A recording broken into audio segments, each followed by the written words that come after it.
mandatory. There's A87 and some insurance money set aside, but that's the extent of services and supplies. And so, I have a question. Sure.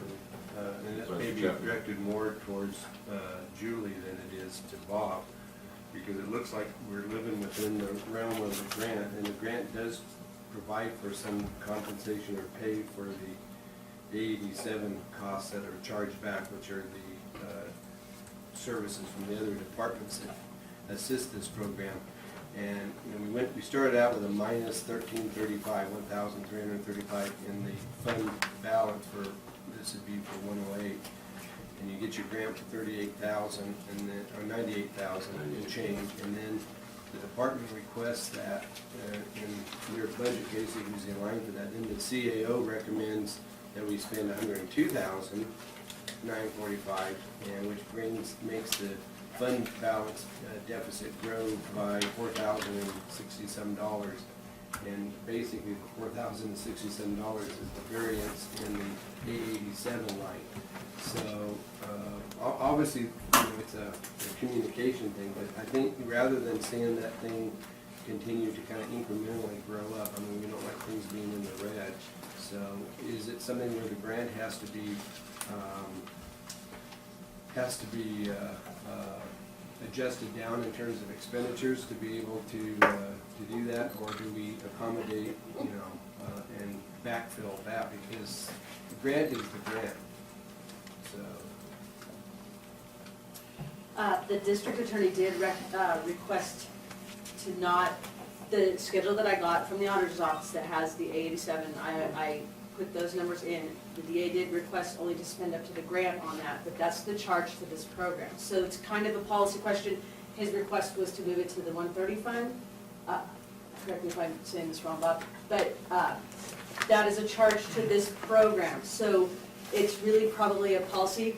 could we transfer from the 130 fund? I mean, we have all these Yes. transfers in and You out. can either make it whole and keep the charge where it is, and that's my preference, but. Yeah, I think we should keep the charges there, but I think we need to provide for a way to keep those kind of minor. It's the situation we had with 150 last night. There is a number sitting there in red, and we need to either Correct. make an adjustment But since within this this, is- or. the essence is, Yeah. is the amount of anticipated revenue from the state on this grant is 98,000 And and that's not gonna change. change. No, it's not. Right. And the program delivery, which you have to provide in order Yes. to obtain those, isn't gonna change. So you can't, like, say, cut something to make the numbers fit, because you're gonna compromise your ability to get reimbursed from the state. The only way that that could be, I'm hesitant to use the word manipulated, but is to change or reduce the amount of FTEs Yeah. relied upon by that income stream, Right. that revenue stream. But But the A87 is gonna vary from year to year. It's from 2 years ago, so whatever was the activity you had 2 years ago is Yes. what you're seeing in terms of your A87 charge That's this true. year. And because there's that built-in lag, the way the A87 program works. So what I would say, I mean, if we're dealing with, you know, $540,000 would be a different story, but this is barely negligible in terms of registering. And so what my suggestion would be is possibly out of the 130 fund, which is the one that is the big one that's in the red anyway, that we would just transfer from that fund, whatever, however you do it, into just offset that, so you wind up being zero in there, so you don't have this creeping accumulation, because pretty soon it'll be like, you know, the city golf course, where they're like $400,000 in the hole and on that fund, and the people who are operating the program have nothing to do with whatever the activity was 10 years ago, and that's, so the city had to, you know, clear up the books. Their auditor says, you know, hey, you need to, like, I mean, it's money that's already been expended, so it's Right. not like it's, you know, new appropriation. It's just a matter of cleaning your books up. you know, I guess I would say about this grant and this function, this is money well spent. Yeah. Oh, it's- absolutely. So much of the Well, the 130 fund. $1,300 from last is year and the money. 4,000 from this year is negligible to support this Right. program. I'm just talking about the function and philosophically. So much of our general fund resources are dedicated to dealing with individuals that have either been accused of or have been proven to be committing crimes, that this representative amount being dedicated to the persons that have been negatively impacted, the victims, this is a drop in the bucket, and it's money well spent. Yeah, and I don't think there's any argument whatsoever on that issue. And so, that is the victim witness program. Again, kind of going in numeric order. Before we leave that, is that the direction I'm getting, or do we want to discuss that at the end? Well, I think we I should. think we can discuss it at the end, but I would tend to agree with Supervisor Chapman that, yeah, I don't want to see that accumulate. It's not an insignificant amount, but it. Yeah, I just, I mean, I think since there's a Fund way- 130 way to is take care of that is rating. is your law enforcement, public safety Yep. catch-all account that we operate from, and that's where the Yep. bulk of the DA's budget is That's at. where I we're would say moving that next. that would be the appropriate fund to transfer, you don't, I mean, at the end, it would be the same as what I'd say right now, but I mean, I think you probably would want to wait till we make a note and clean it all in one action, but I would say we leave this budget alone and give that transfer to. I would, but again, if we want to bring it up as part of the cleanup at the end, that's fine. The next budget, and I'm kind of going to jump ahead here a little bit and take one out of order, and that is the homicide budget. That is 130,437, and that is for proposed expenditures, and as you all know, that is proposed expenditures associated with the James McElrath case, or cases, as it were. We did appear before the budget committee sometime previously and discuss. Where's that at? It's just after 437. 437, 130,437. It's a one-pager, Right. and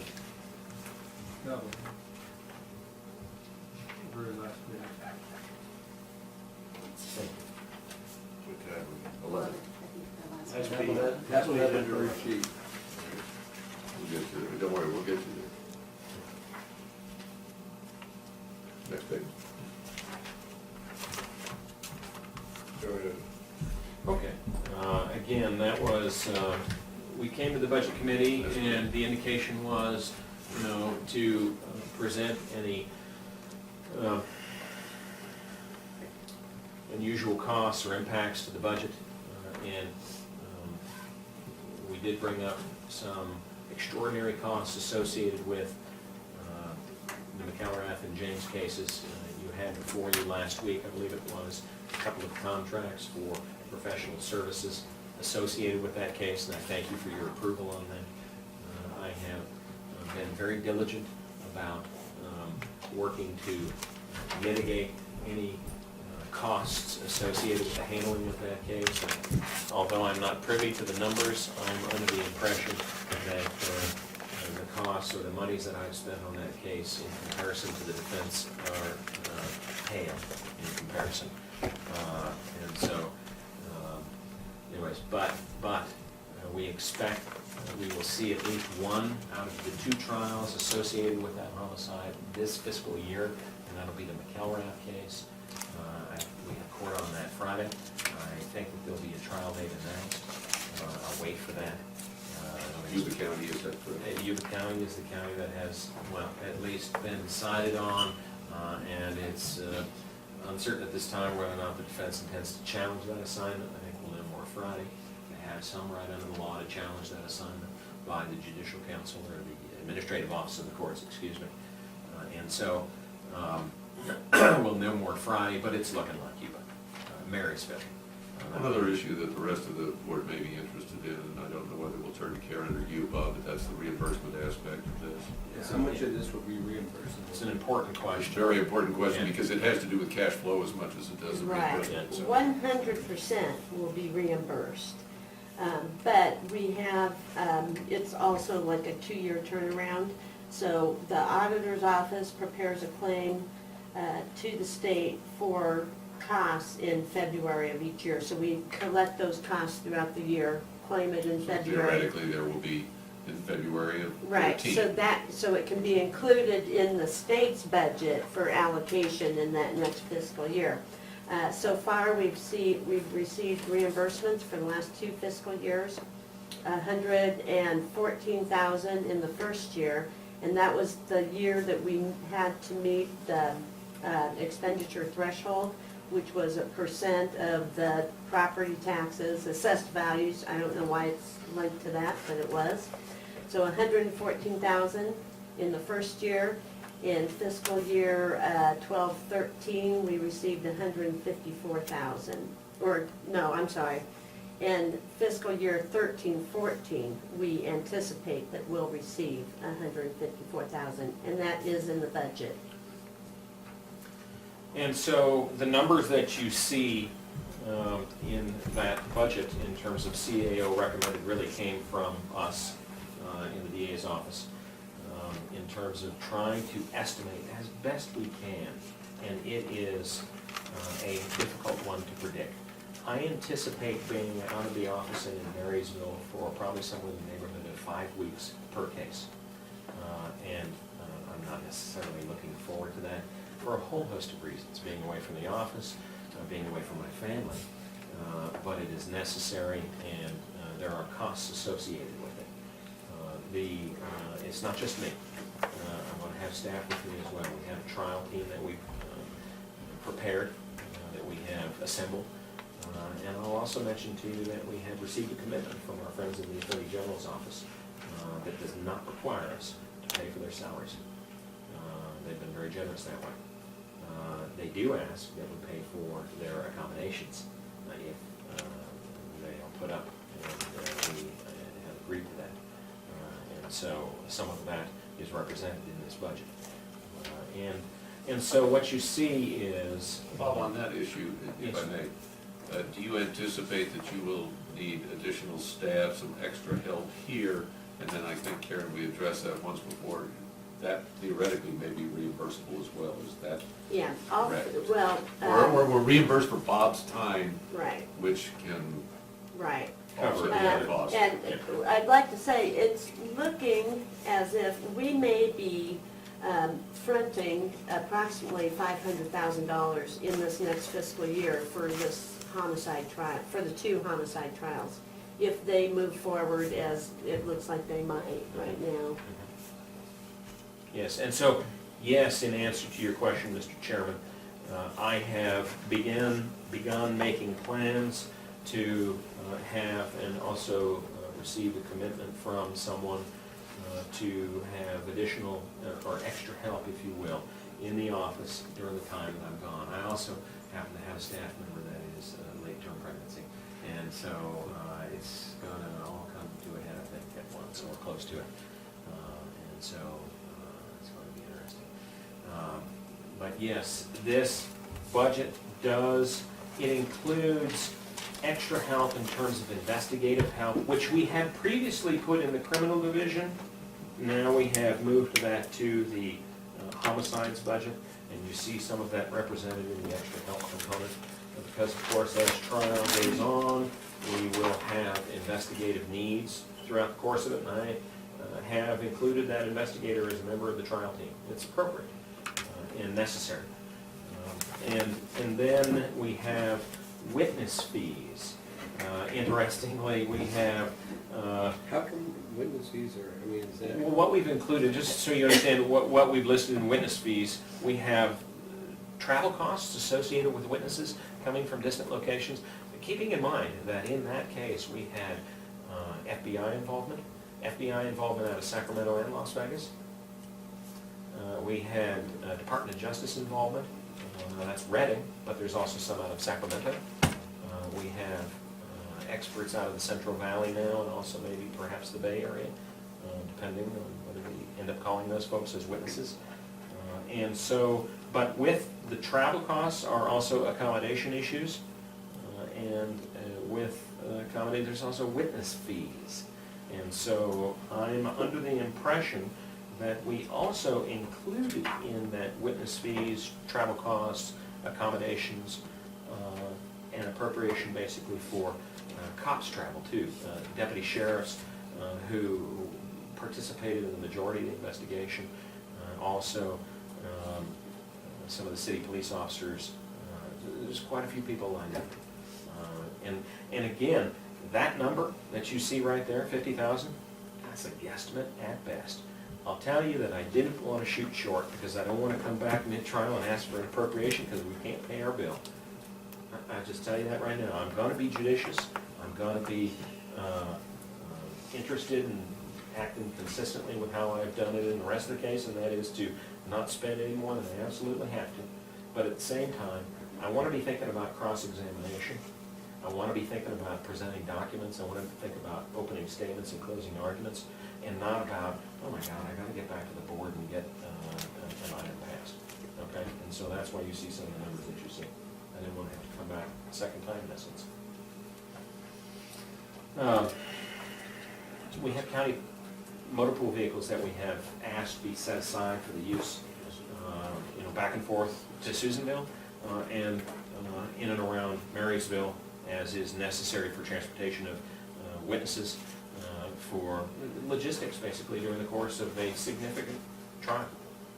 We've asked for 2 to be set aside, whether it works out to 2, whether we have the luxury of being able to return one halfway through because all of a sudden we realize we overshot. It may come to pass. I don't know yet. We have office expense included in there as well. Not much, but some, because there will be some things that come up during the course of the trial, whether it's reproduction of graphics, whether it's using someone at the last minute to prepare some form of a PowerPoint type presentation. Not that we would count on someone outside to do that. We would typically do that ourselves. But I'm imagining that there be expenses associated with trial of office expense nature. And then professional and special services, that number represents some of the recent contracts that you approved, the intimate partner violence expert that you approved last week, as well as the cell phone analyst, cell phone data analyst that has already been approved and been continuing. At least one of those will testify, I'm certain of that.